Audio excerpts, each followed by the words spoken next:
on vient de recevoir une commande, donc on imprime sur le site de France Gallo les couleurs pour être sûr d'avoir les bonnes couleurs. Là, c'est une commande un peu spécifique que demande le propriétaire.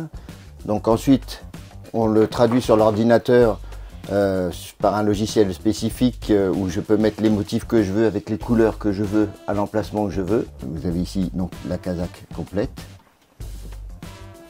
Et ici, elle est prête à partir et on l'envoie en impression. Alors ce que j'ai lancé sur l'ordinateur là-haut, ça sort ici. Là c'est sur papier. Donc alors le but de cette encre, c'est une encre spécifique qui se vaporise à 100 degrés. Donc là Isabelle est en train de préparer le tissu. C'est du tissu polyester. Donc quand on la met sous la presse après, pendant 1 minute, elle va venir presser le papier avec l'encre sur le tissu.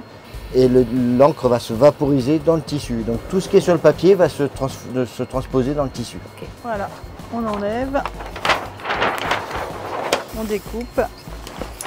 Donc il y a 25 motifs officiels pour le corps, 12 motifs officiels pour les manches et 10 motifs de toque. Donc il y a 18 couleurs officielles sur le nuancier France Gallo. Ces ciseaux datent, ils ont bien 150 ans puisque mon père en 1950 quand il a racheté la boutique, elle appartenait déjà à un tailleur qui avait déjà ces ciseaux-là qui travaillait avec. On met combien de temps pour faire une casaque? Allez, de A à Z. Une journée. Une journée. Oui, c'est une journée de travail. Ouais. Ouais. Et avant, quand vous n'aviez pas tout ce système? Alors, avant une casaque unie sans aucun artifice, on mettait une bonne journée aussi. Avec tous les motifs, c'était 2 jours, facile 2 jours si c'était une casaque à damier ou à losange.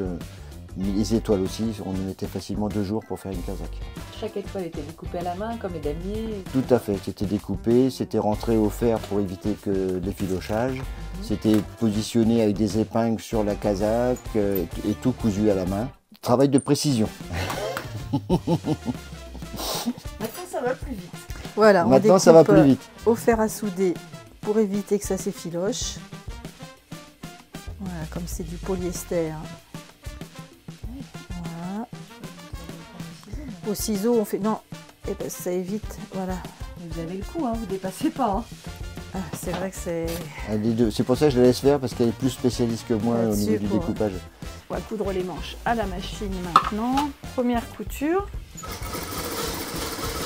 Ça doit être des machines du siècle dernier, j'en sais rien, un moteur. Combien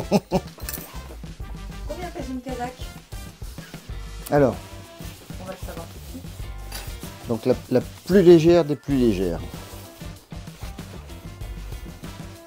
Les jockeys ne doivent pas dépasser un certain poids. Donc ils jouent sur tous les accessoires possibles pour être le plus léger possible. Et donc la casaque en fait partie puisque c'est un des accessoires principaux.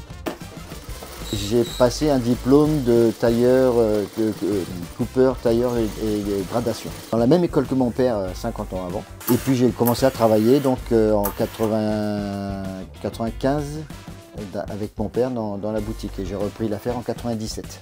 Okay, à Chantilly, au Sporting Taylor à Chantilly. On était spécialisé quand même dans les vêtements hippiques. On a fait notamment les vestes du concours de l'équipe de France pour les Jeux Olympiques d'Athènes. Où on a été médaille d'or d'ailleurs. On a travaillé pendant plusieurs années pour le Prince Aga Khan.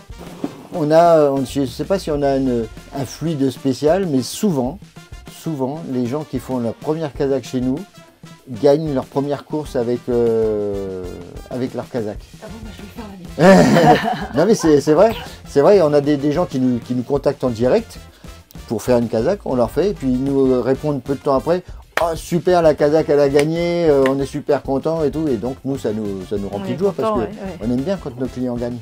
Tout à fait, ouais.